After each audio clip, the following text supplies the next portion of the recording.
So my name is Juliet Ohahuru Obiora, and I'm from Action Against Child Sexual Abuse Initiative in Nigeria, and I'm the program director for the organization. Well, yeah, today's session was quite interesting and because, it's really majored on online child sexual exploitation and abuse.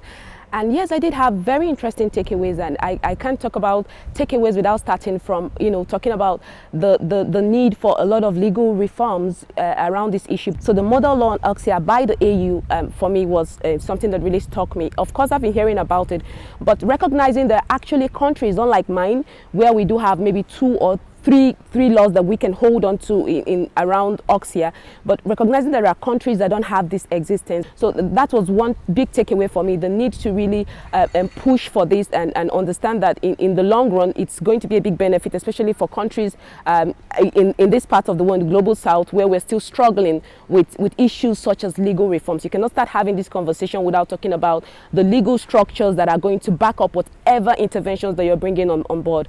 And of course, number two was for me, as our organization is a hotline, but it really struck me when one of the participants had talked about the need to take ownership of reporting, knowing that reporting, it should be something that is central to every country. It's really important to start recognizing that taking ownership of issues around reporting is reporting of child sexual abuse materials. It's important that every country has some sort of organized support system with law enforcement in support, or ensuring that these reports are being taken, because this is part of the data that we're talking about that will still be informing future interventions, and it's really important to own it. And lastly, what I really took from this was talking about survivors' voices. And survivors' voices are very, very pertinent. Like, understanding that survivors have a big role to play. Yes, in our part of the world, it's still very difficult because of the taboo nature of the crime of sexual violence. And when it comes to online child sexual abuse, it's even worse.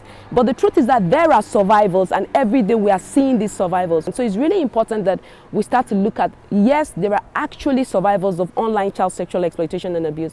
And in some way, we have to find a way to include them in the decisions we are making. Or most importantly, we have to also capture the reality of survivors to also even reduce the taboo, the stigma, and the discrimination that comes with speaking up to these issues. And for me, this tree made my day.